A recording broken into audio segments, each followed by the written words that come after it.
¿Está eso claro? Sí. Entonces, ¿cuál es el chiste aquí? Que para que el fibrinógeno se transforme en fibrina, yo tengo que hacer todo esto. Tengo que hacer que la protrombina se me transforme en trombina, que es la que convierte el fibrinógeno en fibrina para que haga el coágulo.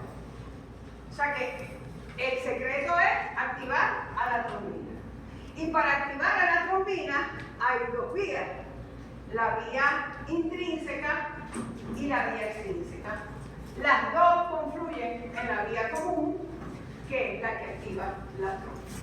Por supuesto, una comienza con la tromboplastina, la otra con el factor 7, esta es la intrínseca, esta es la extrínseca, y tienen una serie de factores intermedios, factores de coagulación que están ¿dónde? ¿Dónde están los factores de coagulación? En el plasma de la sangre. ¿O se les olvidó ya la composición de la sangre? Plasma tiene factores de coagulación. Y que la mayoría de ellos son producidos en el hígado. En el hígado.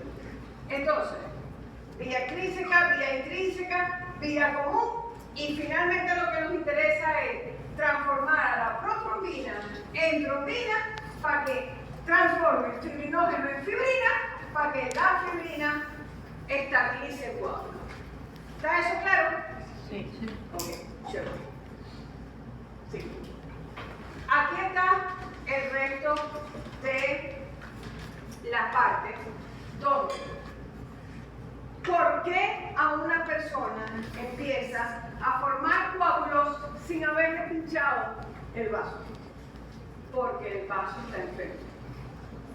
El vaso tiene un endotelio, que es la capa interna de los vasos, que tiene muchas funciones. Entre ellas, producir factores antiagregantes plaquetarios.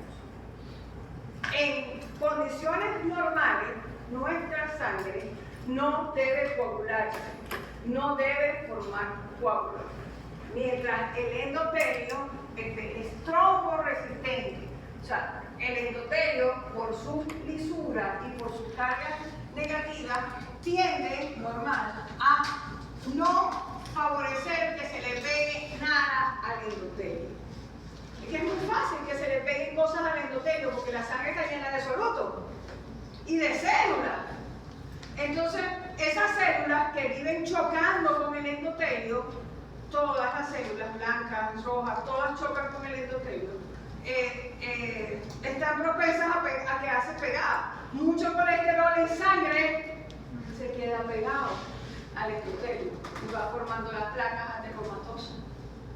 Plaquetas también pueden pegarse al endotelio. Entonces, si el endotelio está bien, es tromboresistente, o sea, primero es liso, no es rugoso.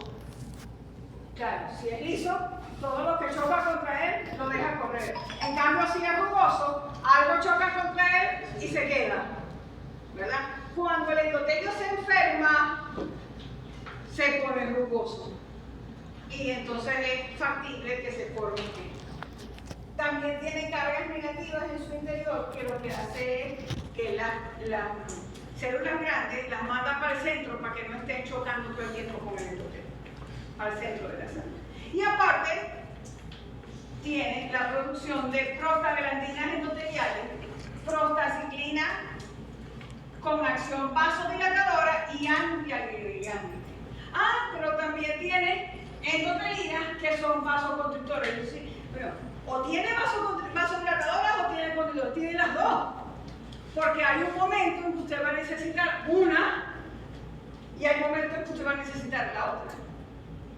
Entonces, y tiene trombomorfina. ¿Seguimos? Plaquetas.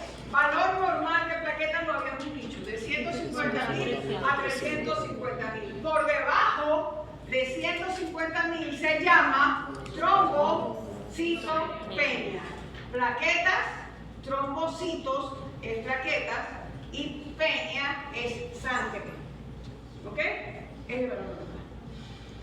Ok, todas son sustancias que fabrica la plaqueta, el factor plaquetario, la prostaglandina tromboxanoadón, que es el vasoconductora A, y agregante plaquetaria, la serotonina, la dopamina. Unas son a favor y unas son en contra de la coagulación. Sí. Ese es cómo se forma el grumo plaquetario, igual que lo que va a pasar en la lámina, pero son más dibujos que otra cosa. Ok, importante esta. Hay tres equilibrios para la coagulación. Primero, ¿cuál es el primer equilibrio? El endotelio. Las prostaglandinas endoteliales y las plaquetarias. O sea, en el endotelio yo tengo una prostaglandina que es antiagregante plaquetaria. Y en la plaqueta yo tengo una prostaglandina que forma coágulo. Entonces, tengo que tener un equilibrio entre la prostaglandina de la plaqueta y la prostaglandina del endotelio, porque tienen acción contraria. ¿Ok? Ese es el primer equilibrio. El segundo equilibrio está en los cofactores procoagulantes y factores anticoagulantes producidos sobre todo en hígado. En hígado tenemos factores procoagulantes. ¿Qué quiere decir procoagulantes? Que favorecen la coagulación. Y muchos son dependientes de vitamina K. Pero también en hígado tenemos cofactores anticoagulantes como la heparina. No es lo mismo anticoagulante que fibrinolítico. Ya voy a explicar el tercero para que sea. El tercer equilibrio es, por un lado, yo formo fibrina y por otro lado la destruyo. El sistema fibrinolítico. Lítico es romper. A ver, si yo soy un agente anticoagulante, es que no permito que se forme el coágulo. Ese es un anticoagulante. Un fibrinolítico es aquel que después de haberse formado el coágulo lo rompe. No es lo mismo. Claro, el efecto es el mismo. No tengo coágulo. Pero uno es porque no lo formó y el otro es porque lo rompió después de haberse formado. ¿Sí está claro eso? Sí. Entonces, nosotros en nuestro cuerpo tenemos sistemas que forman la fibrina para estabilizar el coágulo, y después tenemos que destruir el coágulo para que no quede rodando, que es la parte fibrinolítica. Entonces, el hígado produce procoagulantes y anticoagulantes. Estos anticoagulantes no son fibrinolíticos, son anticoagulantes para que no formen el coágulo. ¿Okay? Cuando un paciente llega a una emergencia con sospecha de infarto, ¿verdad? Dolor en el pecho, le hacen las enzimas, le hacen el electrocardiograma, tiene un infarto, lo ideal es ponerle streptokinasa.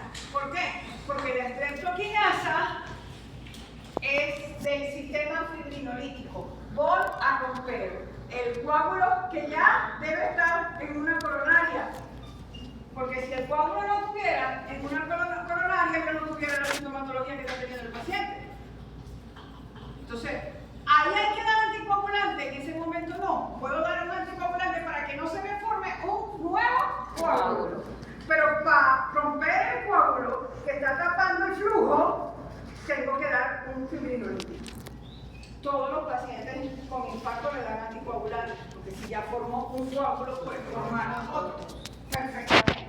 Y cuando yo le indico a un paciente hipertenso aspirina infantil, no se la estoy dando como analgésico, porque la dosis de analgesia de la aspirina para un adulto es 500 miligramos. Y la que indica el cardiólogo es de 81 miligramos, máximo 100 miligramos. Por eso que se llama aspirina infantil. En los niños sí tiene efecto antiinflamatorio, analgésico y antipirético. Pero en el adulto el efecto es disminución de la formación del coágulo. Es antiagregante plaquetario. Y por eso es que se le da. No para bajarle la presión. No, porque si tú tomas la aspirina infantil no se te baja la presión. Y más o menos como la aspirina baja la presión. No está eso. Es que si vos tenés un paciente que tiene enfermo el endotelio, como teníamos ayer el riñón, si el riñón se enferma para una cosa, se enferma para la otra. Si vos tenés un paciente con el endotelio enfermo, que se llama disfunción endotelial, que no puede equilibrar los vasodilatadores con los vasoconstrictores y tiene hipertensión, pues lo más seguro es que esté dañado el endotelio. Y si el endotelio está dañado, yo tengo que prevenir que me va a estar formando coágulos. Y entonces yo le doy un anticoagulante. ¿Sí? ¿Estamos claros ahí? ¿Y seguimos? Ya lo demás es más. Ahí está el sistema, dale la siguiente. Aquí está cómo se degrada la fibrina. Tengo que el plasminógeno, tengo que activar el palasminógeno para que se transforme en plasmina o fibrinomicina, que es lo mismo. Y entonces este ataca la fibrina y la corta. Esta es la proteína que es el hilo y esta es la tijera que corta a la fibrina. Ustedes dirán, pero es que esos nombres son muy raros. Todos son nombres complicados, porque son nombres que la mayoría son agentes que tenemos inactivos. Imagínense que tuvieran activo el desastre en nuestro cuerpo, el desastre. Gente coagulando, gente anticoagulando. No. Ellos están inactivos. En el momento que se necesiten, se activan. Y generalmente se activan por acción de una enzima que activa. Aquí está todo. Por aquí formamos fibrina y por aquí la rompemos.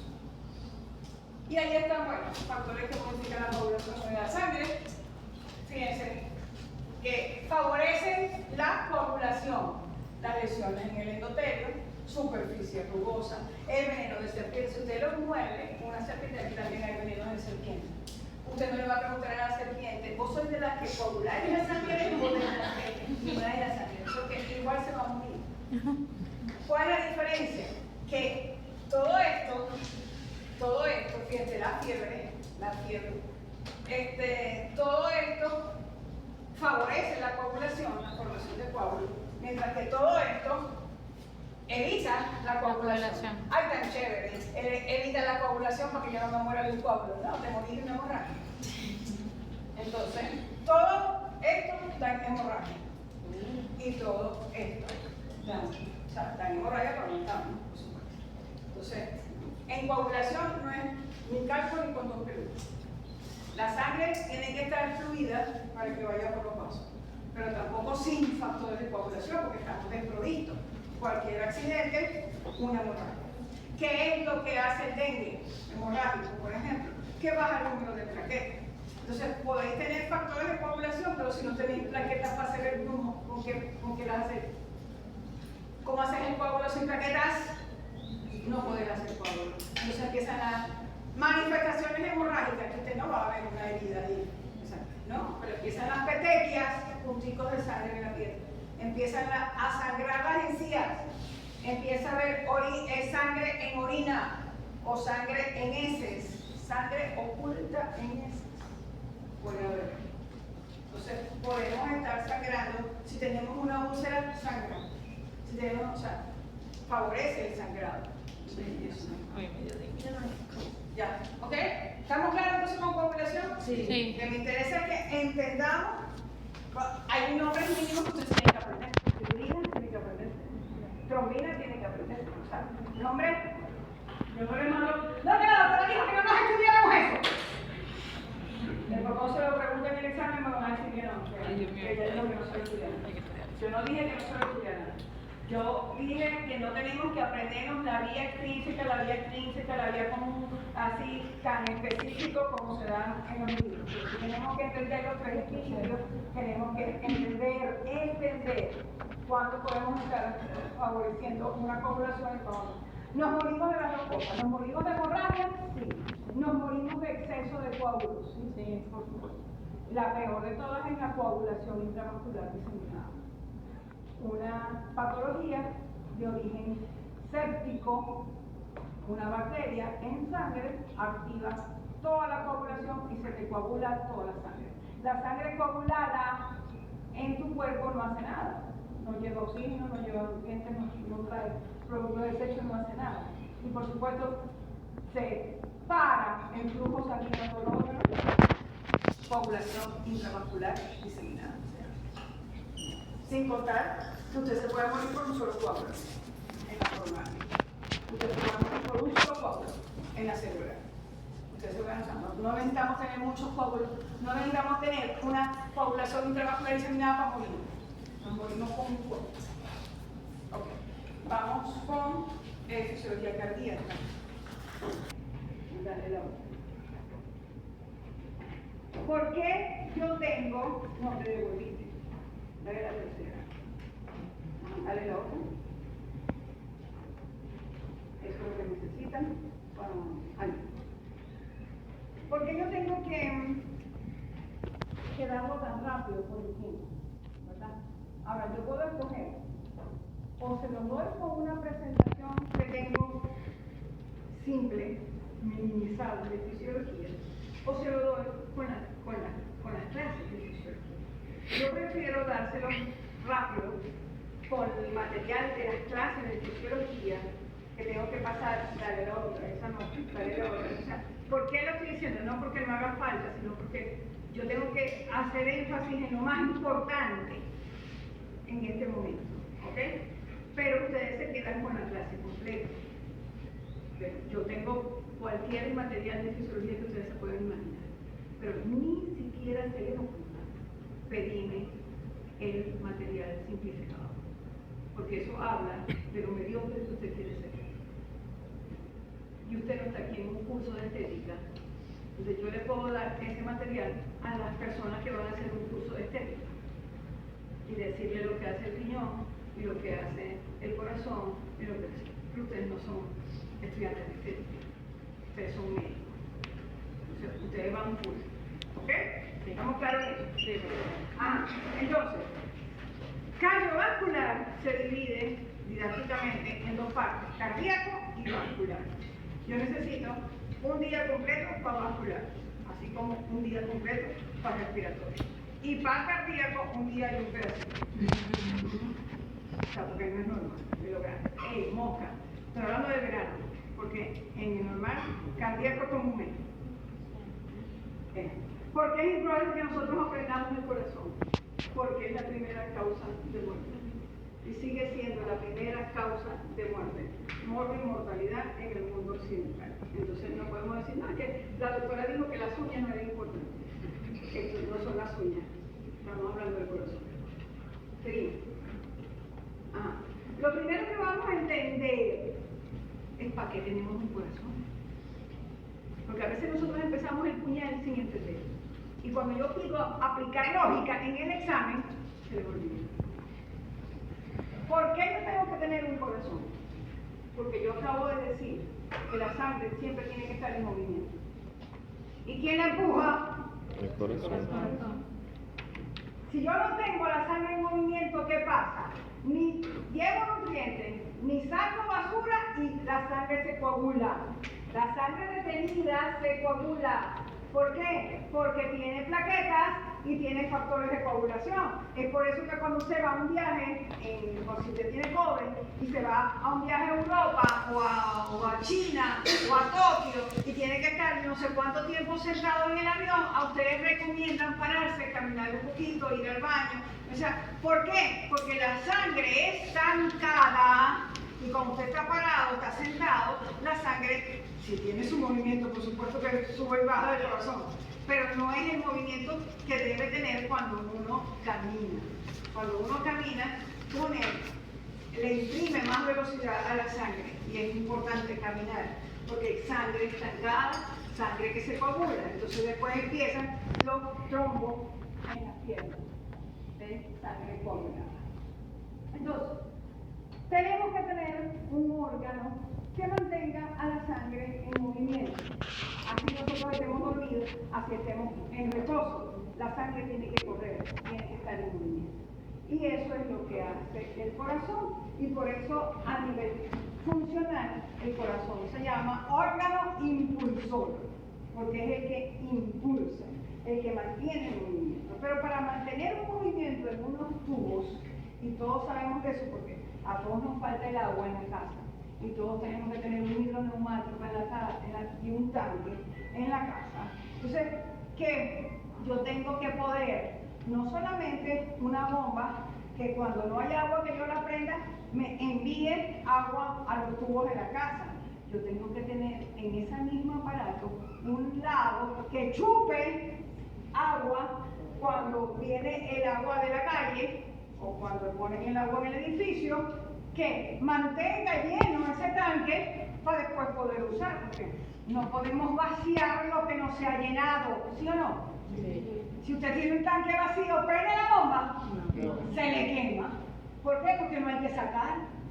Si usted no tiene nada que sacar, no tiene por qué prender la bomba.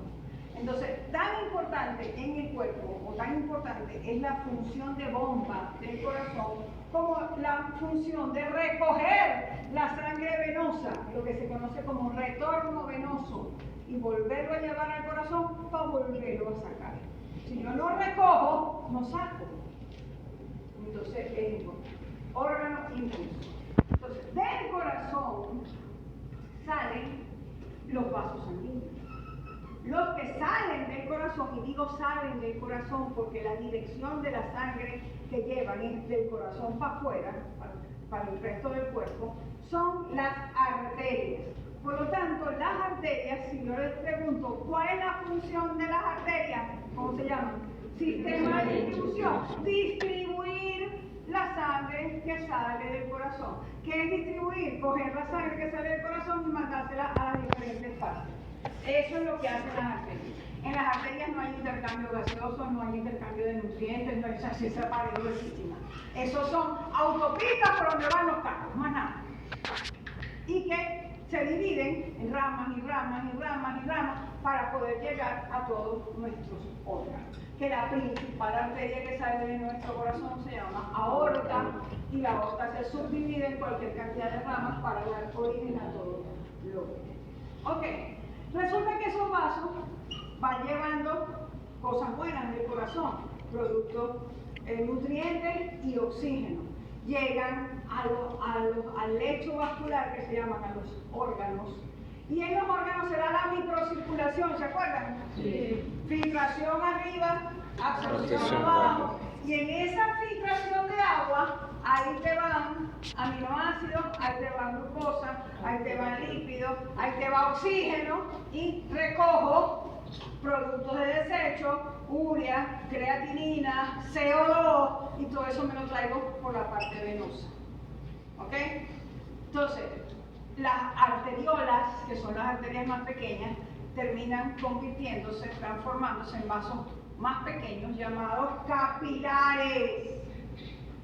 Y los capilares sí son el lugar donde se lleva a cabo el intercambio gaseoso y de nutrientes. ¿Por qué? Porque son los únicos vasos que tienen huequitos naturales en su pared. Huequitos naturales en su pared.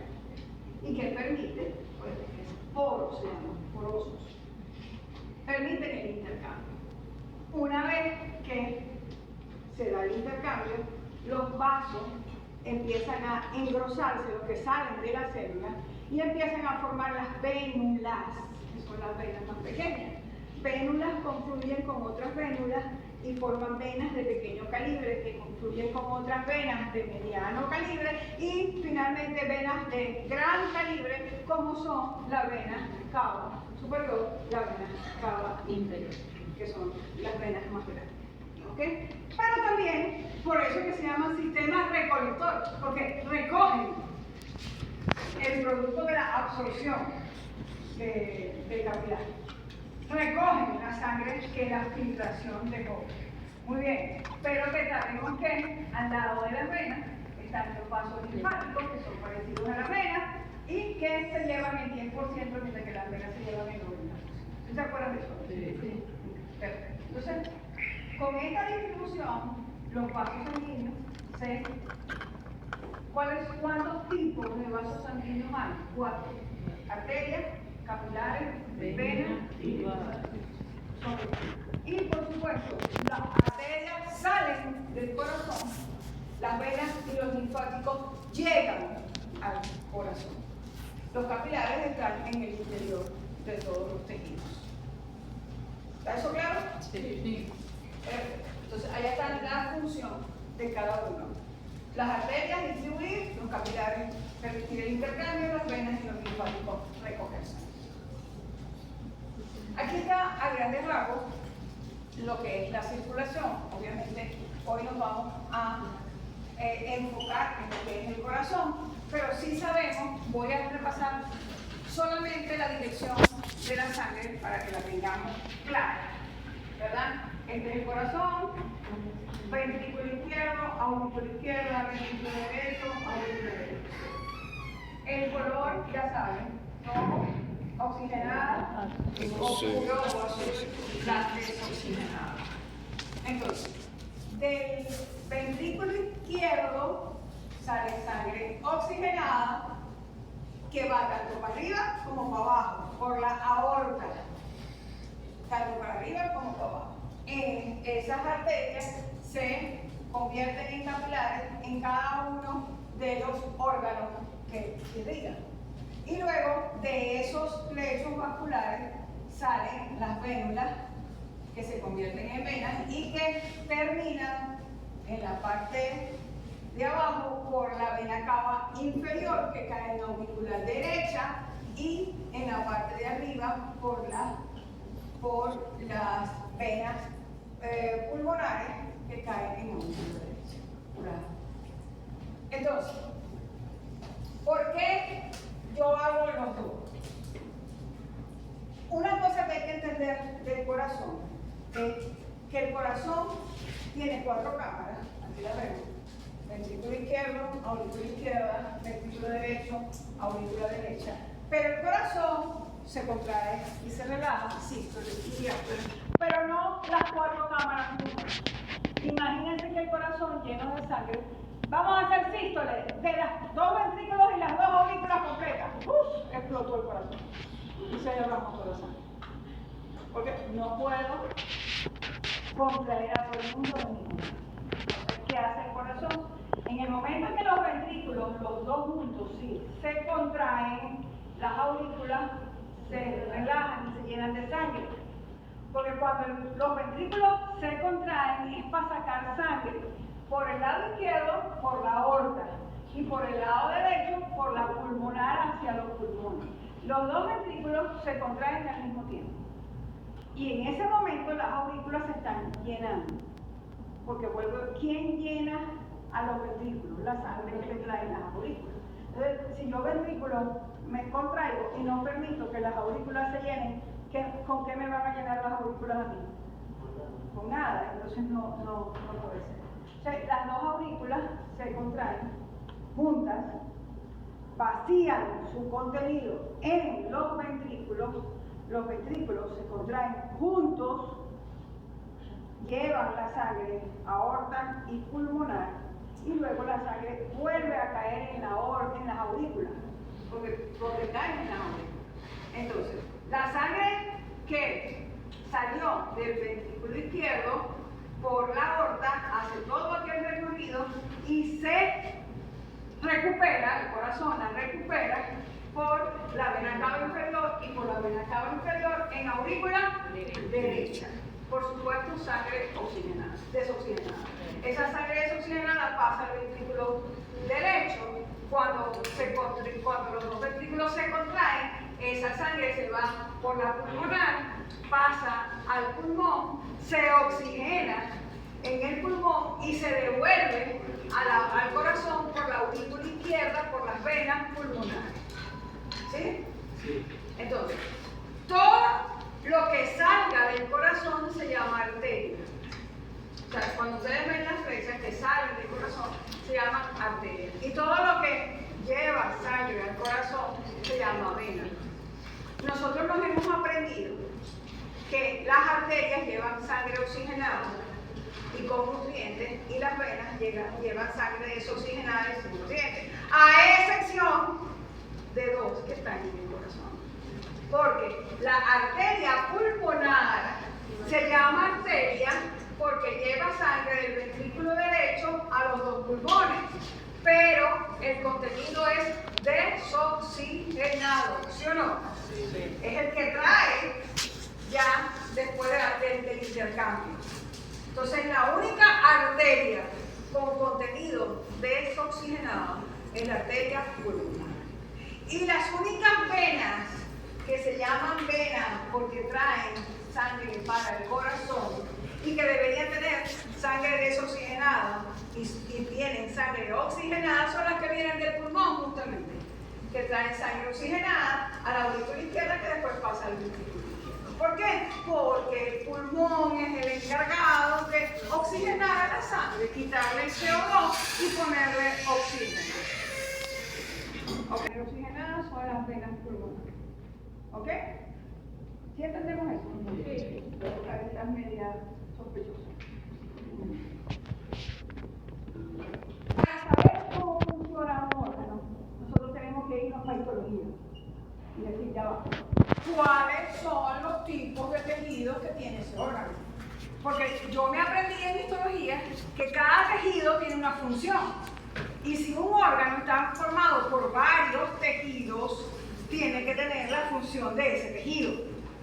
Entonces, cuando ustedes le dicen corazón, usted se imagina músculo cardíaco, más nada. Eso es músculo cardíaco puro. Y resulta que hay 5 tipos de tejidos en el corazón. 5 tipos de tejidos, cada uno con su función. Por supuesto, el más abundante es el músculo cardíaco, que tiene un nombre propio, se llama miocardio, mio de músculo.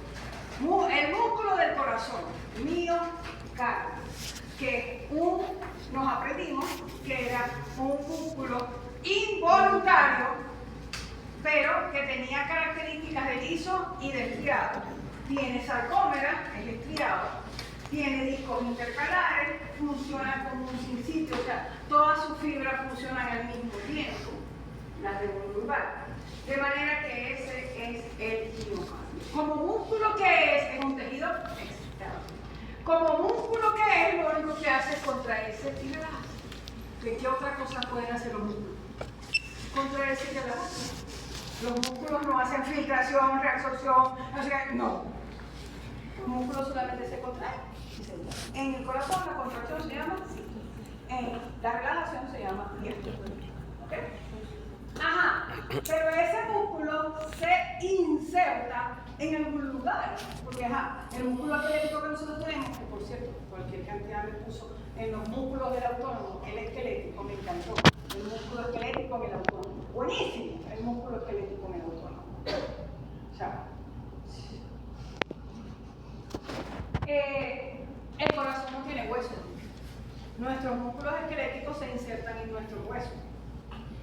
Y el corazón tiene músculo que se agarra de dónde. Si no, ahí no hay hueso. Tiene que haber un esqueleto fibrótico y de colágeno que está hecho por tejido. El tejido que conocemos, el tejido fibrótico, un tipo de tejido. No es contráctil, por supuesto no es músculo, es un tejido grueso con una base donde se insertan las fibras del miocardio. El corazón también tiene otro tipo de tejido que es el endocardio, que es como decir el endotelio de los vasos. En el corazón se llama la capa que cubre las cavidades del corazón y que está en contacto directo con la sangre que está dentro del corazón, se llama endocardio. Y ese endocardio tiene unas prolongaciones que forman las válvulas. Las válvulas que separan una cavidad de otra. La válvula mitral del lado izquierdo, la válvula tricúspide del lado derecho, entre aurícula y ventrículo, y las válvulas aórticas en la base de la aorta y pulmonar en la base de la arteria pulmonar. Son 4 válvulas hechas de endocardio. El endocardio, el endotelio, no es músculo. Es tejido conectivo laxo, no es músculo. Entonces las válvulas no se contraen ni se relajan. Las válvulas se abren o se cierran por presiones, por efecto de la presión del líquido que hay dentro del corazón. ¿Ok? No es por presión, no es músculo. El corazón también tiene adentro dos grandes vasos, porque para ver usted el origen de la aorta y para ver usted el origen de la pulmonar, tiene que partir en dos el corazón y verlo en el medio. Porque esos dos grandes vasos nacen de la mitad de la unión de la aurícula con el ventrículo. Y eso está dentro del corazón. Como son vasos, tienen tres membranas. Tienen endotelio, tienen músculo liso, que no es cardíaco. O sea que yo tengo un músculo liso metido dentro del músculo cardíaco. Sí. Músculo liso dentro de un órgano rodeado de músculo cardíaco. Y tengo adventicia, tengo las tres capas de esos vasos metidas dentro del corazón. La aorta y la pulmonar. Y de paso, tengo un tejido especializado en excitación y conducción, que son como neuronas que conducen un estímulo. Obviamente no son neuronas, no hay neuronas, no es tejido neuronal, no son neuronas. Son miocitos, pero son miocitos especializados, no son miocitos contráctiles, son miocitos especializados en producir un estímulo y conducir un estímulo. Cuando yo digo excito, conducción, estoy hablando de producir un estímulo y conducir. Porque el corazón es un órgano automático, tiene que producir su propio estímulo y después que lo produce lo tiene que conducir por el resto del corazón. Lo produce en aurícula derecha y lo tiene que llevar por todo el corazón, el impulso eléctrico. ¿Ok? Esos son los 5 tipos de tejidos que tiene el corazón. ¿Qué significa que en el corazón las fibras del miocito, del miocardio, los miocitos son las células independientes del mundo, que juntos forman una. Las fibras, ustedes ven, están estriadas, tienen sarcómeras multinucleadas, se parece a músculo liso porque tiene varios núcleos, se parece a músculo eléctrico porque es estriado. Pero tiene estas zonas, una zona donde se pegan una fibra a otra. Y esas zonas son de baja resistencia. ¿Para qué? Para dejar pasar a los electrolitos. Porque los electrolitos son los minerales cargados eléctricamente que traen el estímulo eléctrico cuando se despolariza. Allí no hay placa neuromuscular. Allí no hay derrame de neurotransmisor. Allí son sinapsis eléctricas. Pasan inmediatamente por esos espacios de baja resistencia, pasa el sodio de una fibra a otra, a despolarizar la otra, y lo hace todo junto. Cuando una parte del corazón se despolarizan todas las fibras. Por ejemplo, yo voy a despolarizar las aurículas. Se me despolarizan de una vez. Todas las aurículas, todas las fibras de las dos aurículas al mismo tiempo. ¿Por qué? Porque a mí no me interesa que se me despolarice una y después la otra y se me contraiga una y después la otra se está despolarizando, se me contrae. A mí me interesa la función de bomba y para poder empujar yo tengo que hacerlo todo junto. Si yo despolarizo al corazón completo, se me contrae el corazón completo. Entonces, de bolas que las aurículas tienen que despolarizarse primero que los ventrículos, para que dé chance de que las aurículas despolarizadas se contraigan, vacíen su sangre en los ventrículos y después es que cuando yo vengo a despolarizar el ventrículo para que se me contraiga, porque si lo hago al mismo tiempo pierdo. ¿Sí? Pero sin sitio quiere decir que todas las fibras de la aurícula juntas se contraen en su momento y todas las fibras del ventrículo juntas se contraen en su momento. Entonces, soy yo el que tengo que decir que ahora despolarizo esta y antes de que se me vaya la desconexión para abajo, meto el freno para dar chance. ¿Sí? Este es el tejido de excitoconducción, tejido especializado, vuelvo y repito, son miocitos especializados, donde empezamos con el nodo SA en la aurícula derecha, los tractos intermodales, que no se ven mucho aquí, tractos intermodales, el nodo AB, que es el nodo aurículo-ventricular, el tronco de las de His, o tronco aurículo-ventricular, las dos ramas de las de His, y las fibras de Purkinje que salen de las ramas del haz de His. Son el tejido encargado de producir el estímulo y de conducir. Seguimos teniendo tipos de tejido en el corazón. Y tenemos la circulación coronaria. ¿Por qué? Porque la circulación coronaria discurre, o sea, está situada sobre el corazón. ¿Dónde encuentra usted la circunfleja, la descendiente anterior, la descendiente posterior?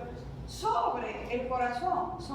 Son primero, las coronarias son ramas directas de la aorta abdominal. ¿Se acuerdan de la renal? La arteria renal, claro, la arteria renal era de mayor calibre, mucha más presión, pero las arterias coronarias llevan su presión, son ramas directas de la aorta, imagínate, muchas. Y se sitúan sobre el corazón, no dentro del corazón, sino sobre la superficie del corazón. Por eso es que es posible, claro, ahora se hace menos porque ahora hay cateterismo y colocamos el stent de una vez, pero antes, cuando había que quitar una coronaria que estaba tapada, tenían que abrir el pecho, llegar al corazón y operar lo que decían a corazón abierto, porque, pero no había que abrir el corazón en dos. Lo que había era que manipular la arteria que estaba sobre el corazón. Quitaban el pedazo fluido, pegaban otro pedacito de un vaso que cogían de la pierna o de cualquier, y eso eran los puentes coronarios que se hacían antes que existiera la colocación del stent por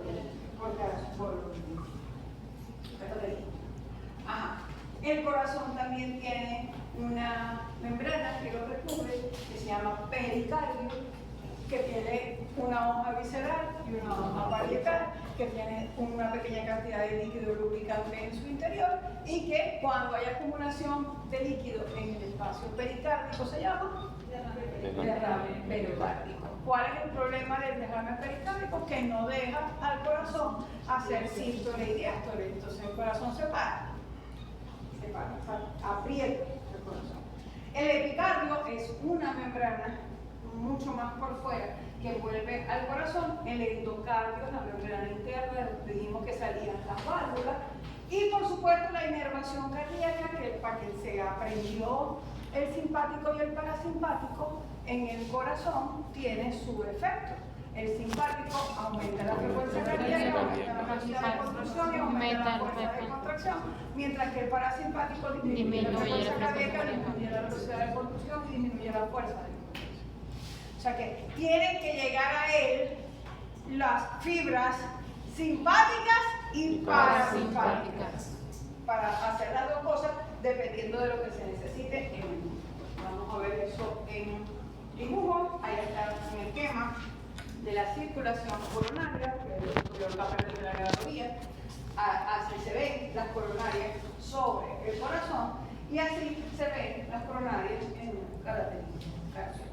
¿Cuál es la diferencia? Que en un cateterismo se usa un colorante que tiñe la sangre, de manera que cuando le sacan la placa vamos viendo ese relleno, lo vamos tomando y podemos diagnosticar, por ejemplo, algunos espacios, por ejemplo aquí, que está menos lleno, pudiera haber una obstrucción. Antes el cateterismo cardíaco era solamente diagnóstico, te hacían el cateterismo y te decían tenés tapada esta con tanto por ciento. Y vos te ibas de ahí infartado, o sea, desconsolado.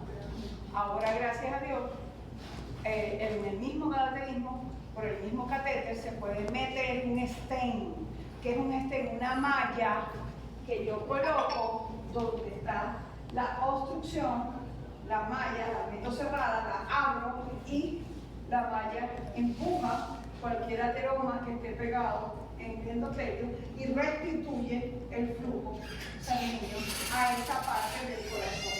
Sí, ahí me buenas noches.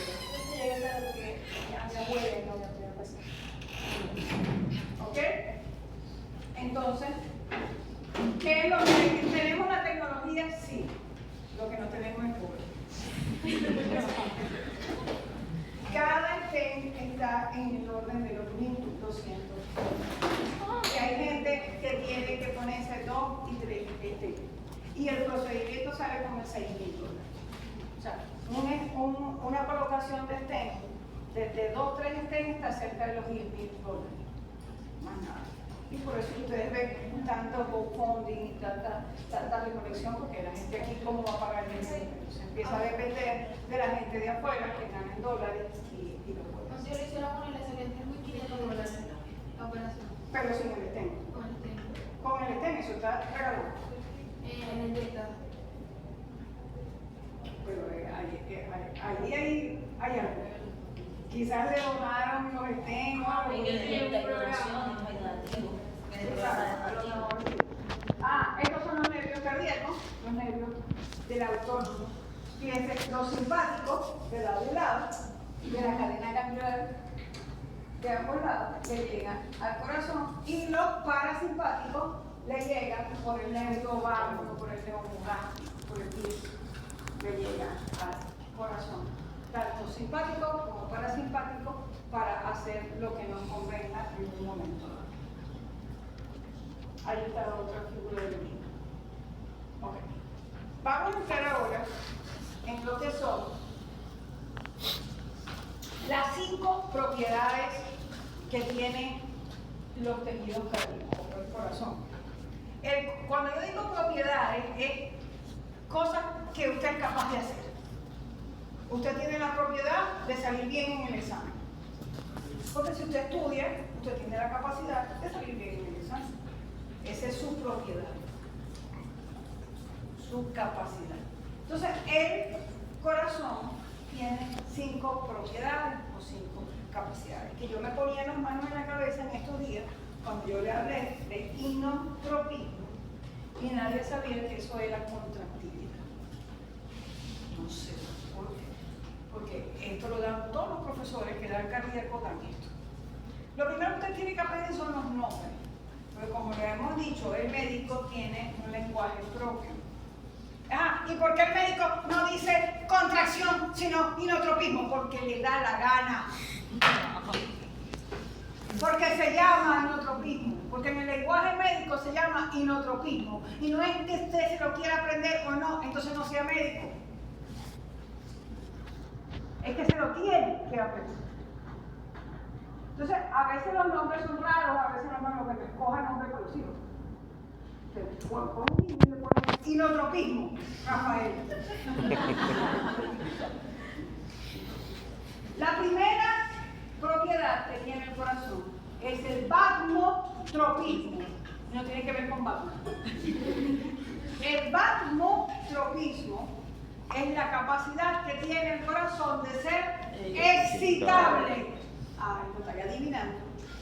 No dijimos que era músculo, y músculo cardíaco es excitable, ya eso lo sabíamos. O sea, el corazón tiene la capacidad de ser excitable. ¿Y qué es ser excitable? Recibir un estímulo y responder con un potencial de acción. Y eso lo hace el corazón, porque el corazón es excitable. Y la propiedad se llama batmotropismo. Hay tejidos que no son excitables, no tienen batmotropismo. Así de sencillo.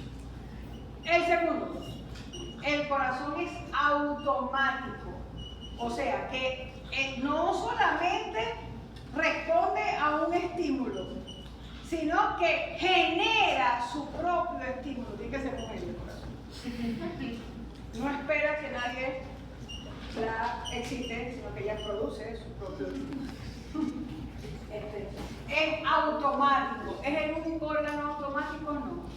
En nuestro cuerpo no es el único órgano automático. Los ureteres son automáticos. Ellos hacen peristaltismo solitos. Cuando hacen peristaltismo, cuando la orina va corriendo y se distiende la pared, ellos solitos. Ahí nadie vino ninguna neurona vino a hacer placa neuromuscular ahí jamás. ¿Okay? Y este automatismo del corazón tiene que ver mucho con la propiedad de cronotropismo. Yo puedo cuantificar con un reloj la función del corazón, porque es rítmica, es constante, es rítmica. Entonces yo puedo contar la frecuencia cardíaca, que es número de veces que el corazón late en un minuto. Lo mismo que decir número de sístoles en un minuto. Lo mismo que decir número de diástoles en un minuto. Porque por una sístole hay una diástole. Y un latido es la unión de una sístole y una diástole. ¿Ok? Entonces, cronotropismo. Nosotros podemos saber cuando el corazón está funcionando bien, si tiene un latido dentro del rango compatible con la vida.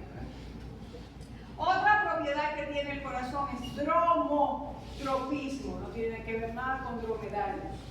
Dromotropismo tiene que ver con conductibilidad, o sea que no solamente tiene la capacidad de generar el impulso, sino que lo puede conducir. Es decir, pero si no tiene axón, no tiene rabo de neurona, pero tiene tejido especializado de excitoconducción que le permite llevar ese estímulo eléctrico que genera en el SA, regalo por todas las aurículas y después pasarlo para los ventrículos y regalo por todos los ventrículos. Conductibilidad. Es aquí cuando yo digo, el simpático aumenta la frecuencia cardíaca, automático. Aumenta la velocidad de conducción, dromotropismo. Aumenta la fuerza de contracción, inotropismo. O sea, actúa sobre tres de las propiedades que tiene el corazón. Conductividad. Inotropismo es fuerza de contracción.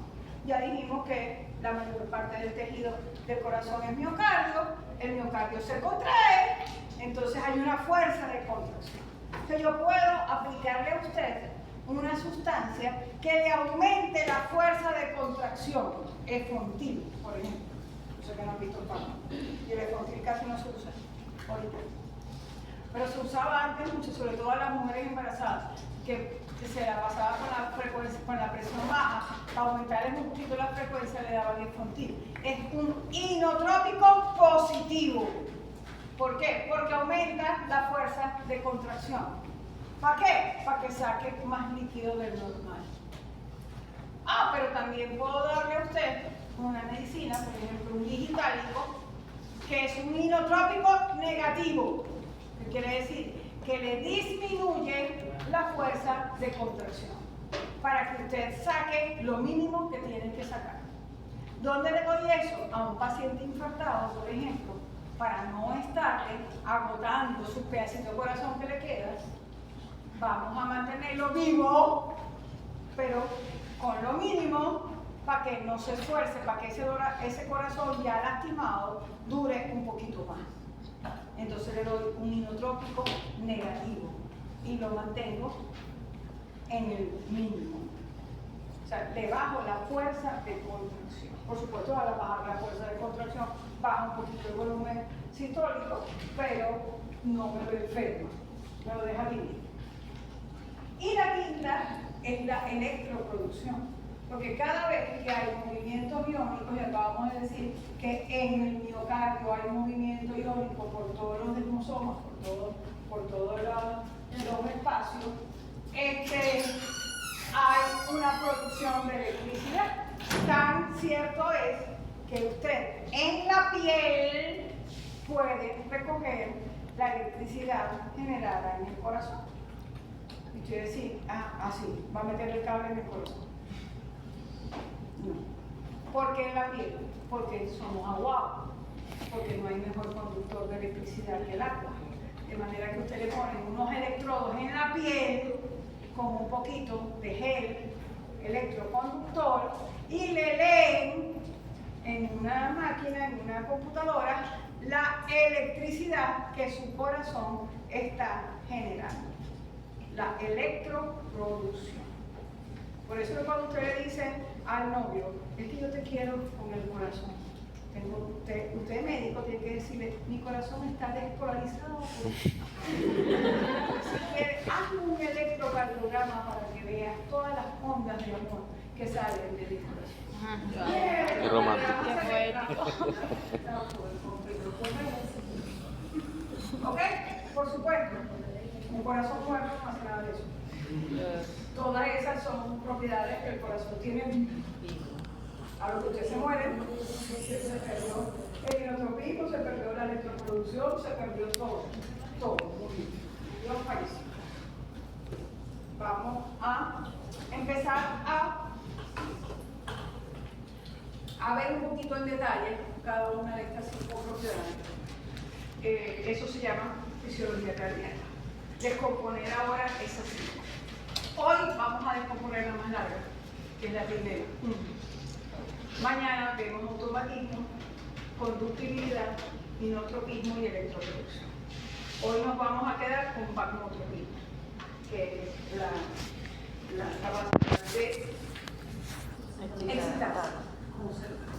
Entonces, empezamos con excitabilidad o magnotropismo. La definimos, capacidad de respuesta a un estímulo adecuado. La capacidad como célula excitable que es, la capacidad que tiene una célula de responder a un estímulo como potencial. Por supuesto, un estímulo adecuado, ¿se acuerdan, no? Que había estímulos subumbrales, umbrales y umbrales. Para producir un potencial de acción tiene que ser mínimo umbral y supraumbral. Los subumbrales no. Ok, esta propiedad la tienen todas las células cardíacas. Todas. Dijimos todos los tipos de tejidos que había en el corazón. Pero hay 2 grandes. Cuando quiero hablar de miocitos, yo lo puedo dividir en 2 grandes. Los que son células automáticas y los que son contráctiles. O sea, yo tengo miocitos, que son células de miocardio, que solamente saben contraerse y relajarse. Esos son los miocitos contráctiles. Solamente se contraen y se relajan, no hacen más nada.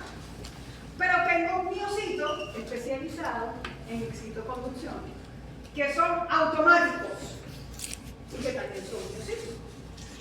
Entonces se definen como células automáticas y células contráctiles. Ambas son miocitos, ambas son miocardios, pero no son iguales. Células automáticas se autoestimulan y las células contráctiles responden a los estímulos producidos por las células automáticas. ¿Ok? Entonces, y la respuesta a este estímulo son de 2 tipos. La respuesta eléctrica, que es un potencial de acción, y la respuesta mecánica, con consecuencia de la despolarización, es la contracción. ¿Ok? Entonces, no es igual el potencial de acción de una célula automática que el potencial de acción de una célula contráctil. Y ambas son miocitos. ¿Está eso claro? Entonces, vamos a ver cómo es el potencial de acción de cada uno. Vamos a empezar con la respuesta eléctrica. La respuesta eléctrica es el potencial de acción. Primero, la clave es la membrana celular. Vamos a ver la polaridad de la membrana cuando está en reposo y cuando está activada. Y vamos a ver que la membrana es selectiva. Tiene unos canales iónicos que dejan pasar a unos y otros. Ya después de haber visto neuromuscular, esto es más fácil. Imagínense que yo les explico esto sin haberles explicado neuromuscular. Lo que es el que está más concentrado afuera, el que está más concentrado adentro, el que es depolarización o lo que es repolarización, jamás lo hubieran sabido. Ok, seguimos. Primero,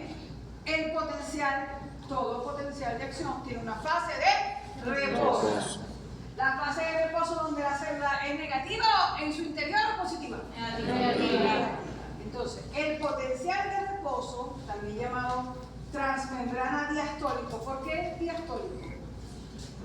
Porque el reposo en el corazón se llama diástole. La activación del corazón se llama sístole.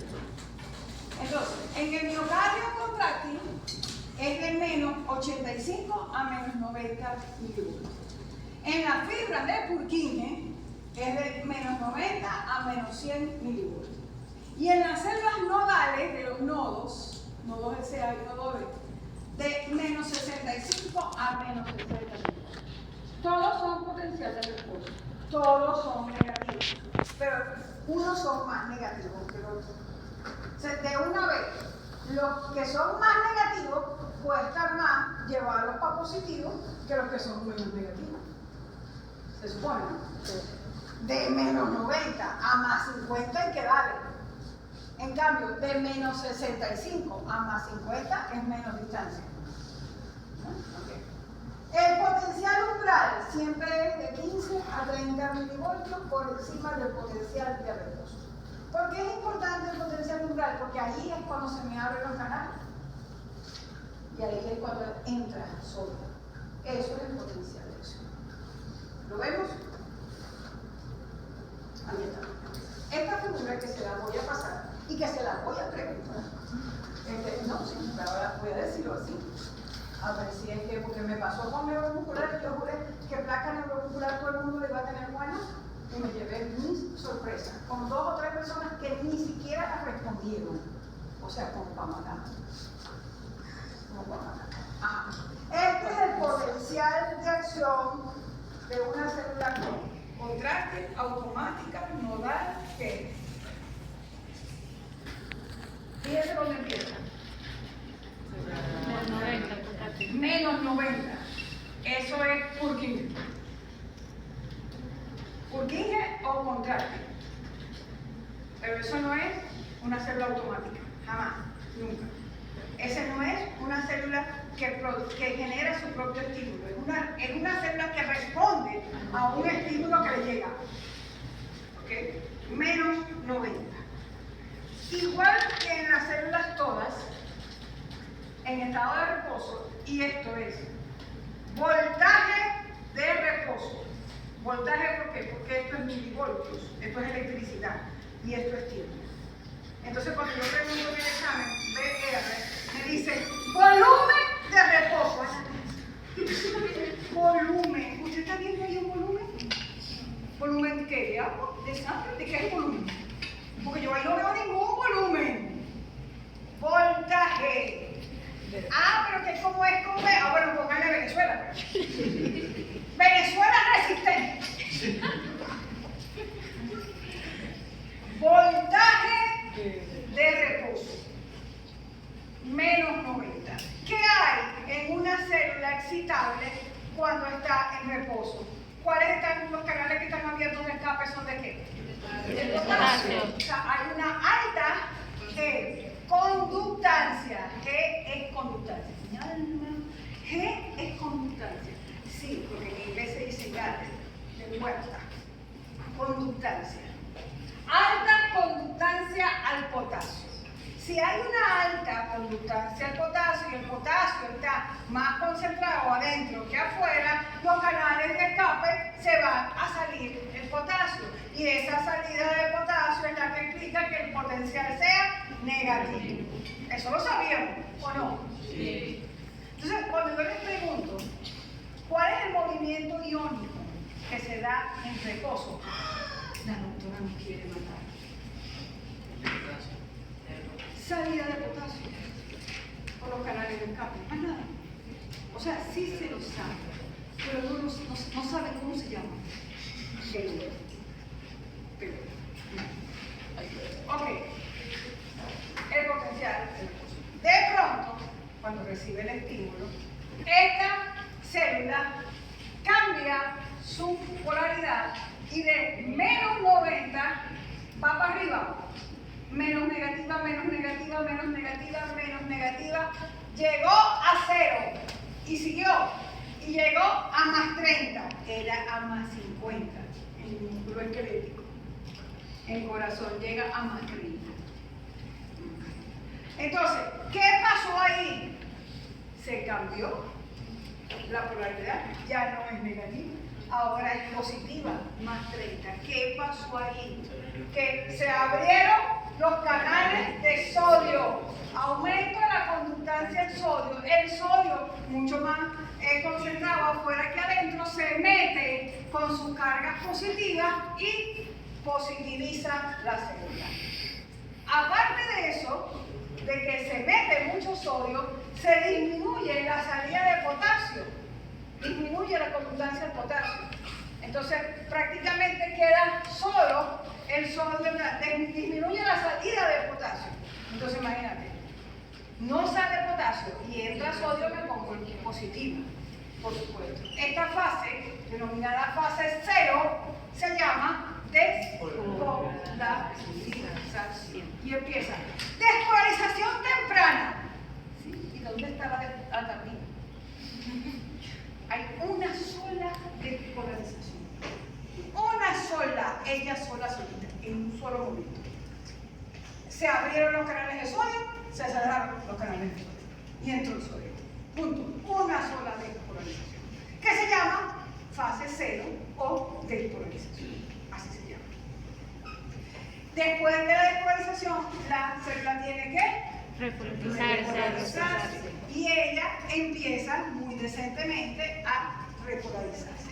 Fase 1, repolarización. Y ahí sí, como hay dos repolarizaciones, ahí sí tengo que decir repolarización temprana, porque esta es tardía, o repolarización lenta, porque esta es rápida. Como lo quieren decir. Repolarización temprana o lenta, y la otra es repolarización tardía o rápida. ¿Qué movimientos iónicos hay ahí? ¿Qué me explica? ¿Cómo explico yo, en términos de iones, que ese potencial de esa célula se empiece a caer, tirando otra vez para ser negativo? Solo que es una repolarización. Primero, lo primerito que tengo que hacer es cerrar el canal de sodio, bajar la conductancia al sodio. Porque mientras yo tenga el canal de sodio abierto, se me va a seguir metiendo sodio y me va a seguir manteniendo positivo el interior. Y yo quiero volverlo a traer negativo. Entonces lo primero que tengo que hacer es disminuir la conductancia del sodio, cerrar el canal. Chévere. ¿Qué vuelvo a hacer? Vuelvo a aumentar la conductancia al potasio, porque cada vez que yo aumento la conductancia del potasio, el potasio se va para afuera, ¿o no? Sí. Más concentrado afuera que adentro, perdón, más concentrado adentro que afuera, se va para afuera. Y si se va para afuera, estoy sacando carga positiva. Número 1, dejé de meter más carga positiva. Número 2, empecé a sacar cargas positivas con potasio. Y de paso, aumento la conductancia del cloro. Cloro está más concentrado, ¿afuera o adentro? Afuera. Cuando yo abro una compuerta de cloro, el cloro se mete. Y se mete y es negativo. Entonces, imagínate. Dejé de meter cargas positivas. Saqué cargas positivas y meto cargas negativas. Me vengo para abajo. Me vengo a ser negativo. Me vengo y comienzo muy derechito. ¿Qué fase 1? Repolarización temprana o lenta. Pasa todas esas tres cosas. ¿Qué pasa? Porque ella no sigue cayendo como debería seguir cayendo. Porque entonces aquí se me abre la compuerta de calcio. Y calcio está más concentrado afuera o adentro. Afuera. Cuando yo abro calcio, calcio se mete. Y se mete con dos cargas positivas. Entonces ustedes dicen, pero bueno, esto me querían ponerla negativa. Y este me la quiere subir. Entonces, ¿qué hago? Meseta. Porque por un lado tengo elementos que quieren que me negativice y por el otro lado me están entrando cargas positivas. Entonces yo quedo en meseta. ¿Qué significa meseta que yo quedo sostenida en la despolarización. ¿Por qué? Porque no me dejan terminar de repolarizar. No me dejan terminar de repolarizar. Y eso es bueno, porque eso da chance de que las aurículas que yo despolaricé aquí se vayan contrayendo antes de terminar de repolarizar a los de despolarizar los ventrículos. Dijimos que no me conviene despolarizar las aurículas y los ventrículos al mismo tiempo, porque se me contraen todos al mismo tiempo. Entonces yo despolarizo primero a las aurículas y doy un chance para después despolarizar a los ventrículos, para que las aurículas se me contraigan primero que los ventrículos. Eso es importante. Y ya después, ya cuando se cierran los canales de esto, ¿sí? Abro otra vez los canales de potasio, el potasio se sale de dentro para afuera y termina de caer fase 3, en la fase de repolarización tardía o rápida. ¿Ok? ¿Qué se tienen que aprender de esa lámina? Es más fácil decir que no se tienen que aprender. Lo que no se tienen que aprender es el tiempo. Pero se tienen que aprender los números de las fases, o cómo se llaman las fases. Fase de reposo, fase 0, fase 1, fase 2 y fase 3. El nombre completo: reposo, despolarización, repolarización temprana o lenta, meseta, repolarización tardía o rápida. Y se tienen que aprender los movimientos iónicos, dónde entra y dónde sale, qué es lo que entra y qué es lo que sale en cada uno. ¿Sí? Sí. Yo les voy a pasar una lámina donde están incluso, creo que los nombres, creo que hasta los nombres. Si no, ya les estoy diciendo. Ok. Entonces, dijimos que habían dos tipos de miocitos: los automáticos y los contráctiles. Los automáticos son de respuesta lenta y los contráctiles son de respuesta rápida. De respuesta rápida, los miocitos contráctiles, los tractos internodales, el haz de His, las fibras de Purkinje. Y los de respuesta lenta, las estructuras nodales, o sea, las células de los nodos, nodo SA y nodo AB. Seguimos. Este es el mismo potencial de acción de una célula lenta o rápida.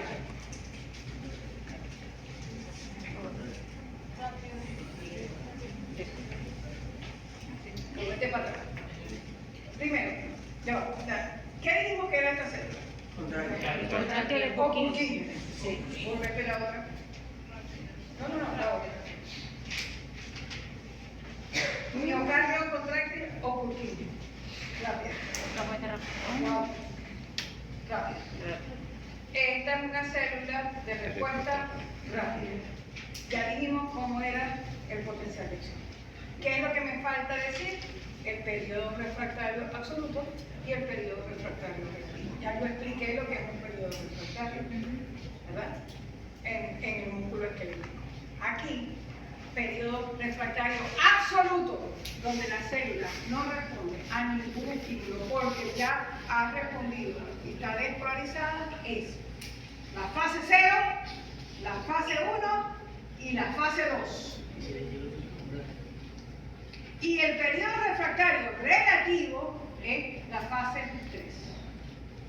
O sea que si un estímulo, por muy grande que sea, por muy supraumbral que sea, llega en fase 0, no hace nada porque ya está despolarizada.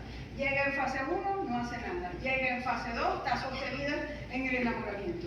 No. Pero si llega en fase 3, si es supraumbral, sí, no espera llegar hasta aquí, sino que vuelve a repetir. Solo si es supraumbral, no si es umbral. Seguimos. Vamos a ver cómo es el potencial de acción de una célula de respuesta lenta, o sea, de una célula nodal, de una célula automática. ¿Se parece al anterior? No. Nada que ver. Nada que ver. ¿Cuáles son las diferencias? Número 1. Potencial de reposo inicia en menos 60, menos 65, menos 55. O sea, no es menos 90 ni menos 100. Número 1. Segundo, potencial de reposo estable. No. Aquel era estable, derechito. Este es inestable. Inestable es que se empieza a hacer cada vez menos negativo. Para que este se me empiece a hacer menos negativo, aquí tiene que entrar alguien positivo. ¿Quién? Sodio. Calcio. Por aquí entra calcio. Calcio. Después se alcanza el potencial. Umbral se dispara el potencial, la despolarización, que es esta. Y luego no hay meseta, viene la repolarización. La I es más o menos como de corriente, es como conductancia. Al potasio, pero esta subida no es por sodio, es por calcio. Y esta también es por calcio. Hay dos tipos de canales de calcio. Calcio transitorio, el calcio que entra aquí. Canales transitorios de calcio, canales transitorios de calcio, canales transitorios de calcio. Transitorios porque se abren y se cierran. En cambio, esta, la despolarización, es producida por la entrada de calcio por canales L, canales long acting, o sea, de larga duración. La repolarización sí es por salida de potasio, igual. Entonces, diferencia. El inicio es diferente. El potencial de reposo es diferente. La fase 0, la despolarización, aquella era derechita, porque era más rápida. Esta, como es más lenta, es inclinadita. No hay meseta. La fase de repolarización es una sola, ya eran dos, aquí es una sola. Allá es por sodio, aquí es por calcio. Todas las diferencias entre una y otra. ¿Ok? Vamos, la siguiente. Ahí está la bomba. Más fácil preguntar. ¿En qué es lo único que se parece? ¿Qué es lo único que los dos tienen igual? La repolarización por la salida de La repolarización por la salida de potasio. Esta fase que es igual a esta. Por la misma razón. Por salida de potasio. Es lo único igual. Lo demás es diferente. Todo. ¿Ok? ¿Lo quieren escrito? Ahí está. Las diferencias entre el potencial del miocardio y el potencial de la célula automática. ¡Ey! ¿Por qué le sacan fotos? Ustedes no van a creer esto. Vos sois una coña. No les están pasando la mano. Sí, pero ellos están sacándole fotos. Yo le paso la diapositiva. Pero ellos están sacando. Eso es que vos no se las pasan. Yo no sé por qué le sacan fotos. Hoy en la tarde tienen la diapositiva en su profe de las especiales. Las importantes. Para reconocer cuáles son las importantes. Y por supuesto, esa es la respuesta eléctrica. La respuesta eléctrica, que es el potencial de acción, produce una respuesta mecánica. Y la respuesta mecánica es la contracción. Igual que en el músculo esquelético, primero se da la despolarización y después se da la contracción. Tienen una latencia, no se dan al mismo tiempo, porque hay que dar chance de que se despolarice todo para poderse contraer. ¿Seguimos? Esta es clase de mañana. No se van a llevar, que voy a mostrar lo que pasa. Apágame eso.